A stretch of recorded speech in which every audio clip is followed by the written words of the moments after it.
நாம் எந்த கோவிலுக்கும் போனாலும் முதலில் விநாயகரை தான் வழிபடுகிறோம். ஏன்?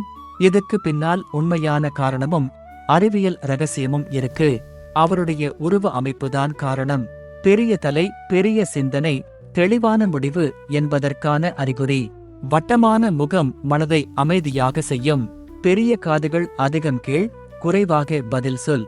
மெல்லிய கண்கள் மனதை ஒரு நிலைப்படுத்தும். இந்த 3 விஷயங்களும் மூளையில் இருக்கும் கண்ணாடி நியூரான்களை ஆக்டிவேட் பண்ணி நொடியில் மன அமைதி தரும். இதனால்தான் விநாயகரை பார்த்து உடனே உள்ளே நடக்கும் ஆன்சைட்டி, டென்ஷன் எல்லாம் உடனே குறைந்து விடுகின்றன. இப்பொழுது நம் மனம் சாந்தமாக இருக்கும். கோவில் உள்ளே இருக்கும் தெய்வத்தின் ஆற்றலை உணர வேண்டும் என்றால் முதலில் நம் மனமும் மூளையும் சமநிலைக்கு வரணும். அந்த முதல் இருப்பு புள்ளிதான் விநாயகர் சன்னதி. அதனால்தான் நம் முன்னோர்கள் முதலில் விநாயகரை வழிபடுங்கள் என்று சொன்னார்கள். இது வெறும் பழக்கம் அல்ல, ஆன்மீகமும் அறிவியலும் கலந்த உண்மை.